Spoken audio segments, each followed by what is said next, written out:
Hello, I'm back to have another kind of mini lesson. I realize when I have my thoughts and I want to coach you all, I'm always limited that I'm one voice and you have a lot to discover about it.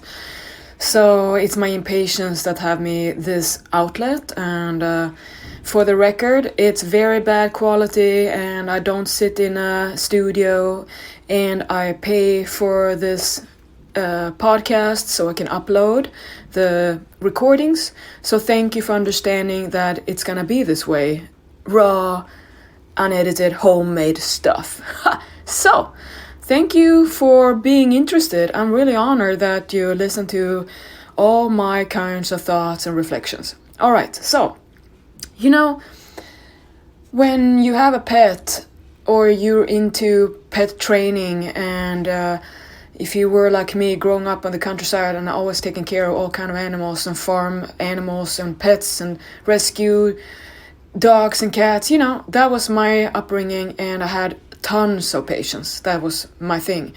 Wild cats that, were to be domesticated and sitting there and waiting for them to come closer. I love it so much. So if I wasn't a fitness person, I would definitely go into animal and pets and all that instead. So thinking about that, my Ram, the cat I have right now that I'm in a committed one single relationship with, and it was so much better when the other cat died. That sounds so bad, but he became a whole other cat. He was so happy. He's so happy now and we are so happy together. There's just bliss and love. But he didn't like to be a threesome with the other cat. So I was greedy. I wanted two cats. When I have Ram and I want to coach him and, train him, it's about the claws, and he will not let me have a claw unless he has a treat. Now, if I give him a treat and I have to protect, I have to watch his calorie budget, I have to plan that if he has his trimming, I gotta take out some of his calories from his regular canned food because he gains fat so easily, and I need to keep his calorie budget in check just like mine, so everything matters. So if I then have one claw and I cut it, then he thinks already there he is supposed to have all the rewards all of a sudden. He gets so excited he can't get over himself. He's like, jumping around there and clapping his paws. That's how it feels. So then if I give him the treat, now I know that was 2 calories. And he's on a calorie budget of 210 calories to maintain his fluffy body. When I had him, he was pretty much just ad libitum eating more, and I have known how much does he actually eat before he stops? Because I checked. I let him have it to see what happens, and he eats 450 calories before he's satisfied. That's 100% more than he needs. So that's why he got lean naturally by being in my environment. So he gets so excited. So he wants the reward. And if you don't have a reward, he will not do what I want him to do. I've tried to kind of have the connected spots, between him getting I do something and then here is the reward, the consequences, and then he would see the connection and he would be accepting me to have his claws.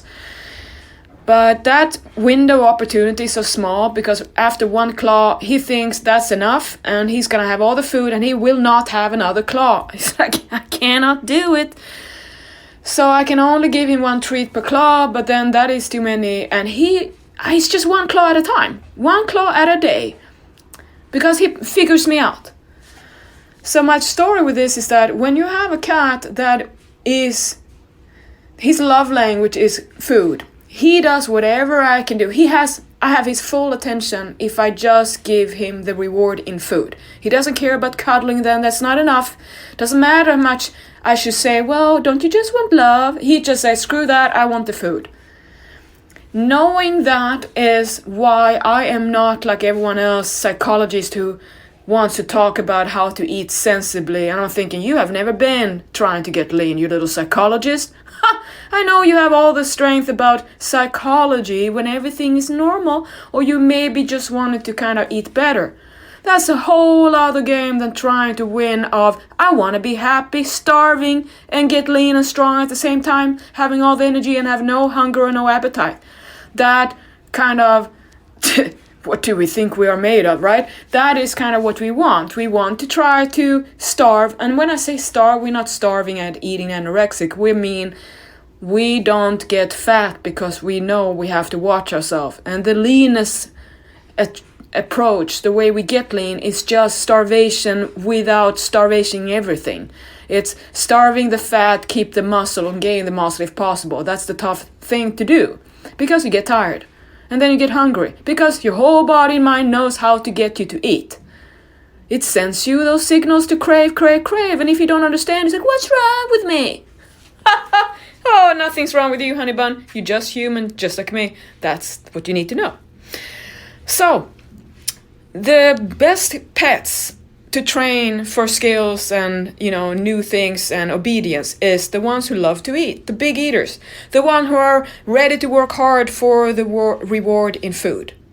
Knowing this, don't do what psychologists and nutritionists without any real experience about real life and getting lean, never been really lean. It's not the same as having normal body fat and just lose weight to be a healthy BMI. It's a whole other layer on the onion game. I'm just saying that you gotta know what you are and why it's so easy to say, why don't you just eat less? Or think sensibly, think mindfully, think about intuition. All that stuff goes out the window when you're hungry for real. When you're leaner than your body has ever been, your mind doesn't know what to do. It just thinks, she's gonna die. That's why you get crazy, crazy, crazy. And if you don't know and you ask your regular toddler people around you, they're gonna say, what's wrong with you? Just have a cookie. It's too hard for you.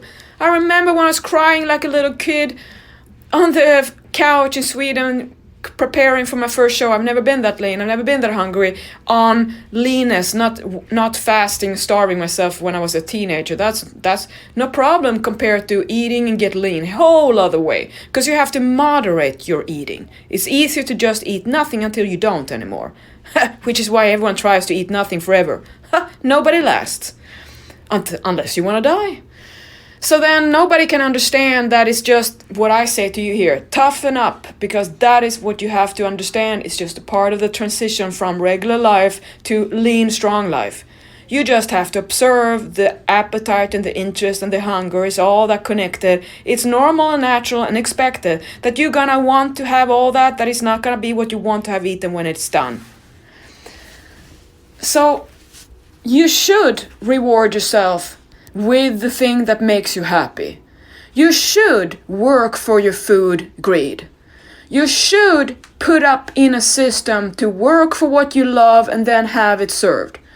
And get away with it. And when I say get away with it, it's not trying to cheat, it's just do it so you can kind of, outsmart the system. You do that with the defeat, the refeed routine. The way you can change the trend in your environment, in your body, and get the trigger, the effect you want to see.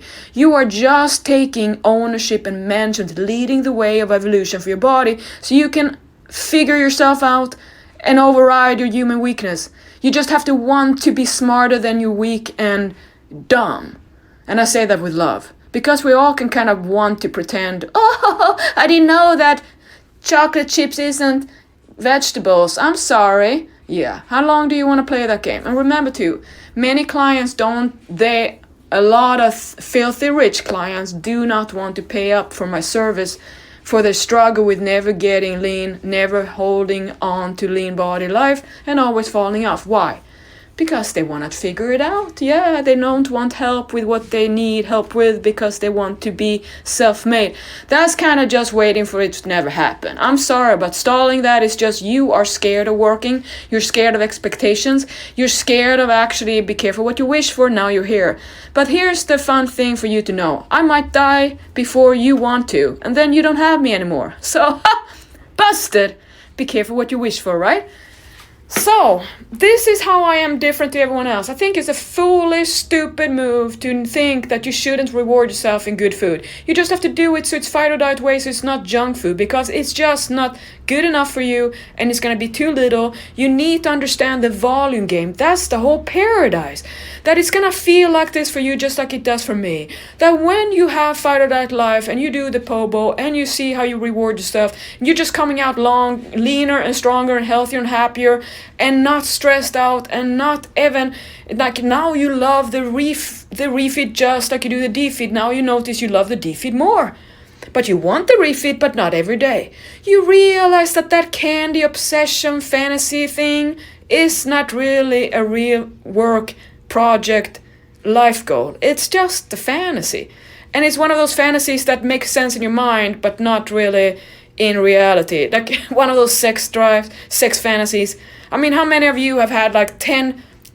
One of mine is like, I think that I have 10 men that are like all like, you know, like stallions. And I'm gonna go there and ride them out, all of them, one after one. I would be tired, you know, I wouldn't want that much, like after one or two, and like, okay, done it, let's work. So I'm just saying a lot makes sense in mind, but not in reality. You have to think about that in food too.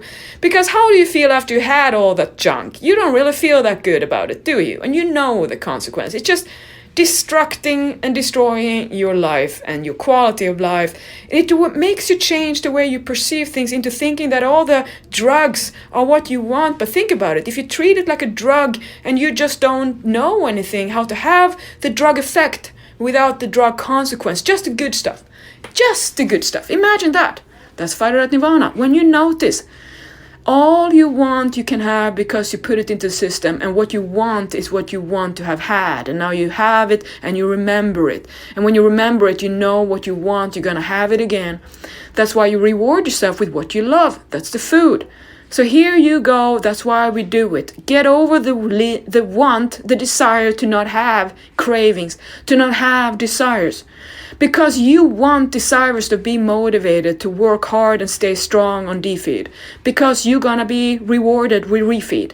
My cat knows, you should know, that's how you work it. Because if you're not promised of the gold and the harvest of hard work and dedication, you're not gonna do it. You're not gonna believe it. And that's why you keep on snacking away, because you don't believe in you're gonna get it. You're gonna achieve this goal. You're gonna have the skills. So how long are you not gonna believe and never have it, right?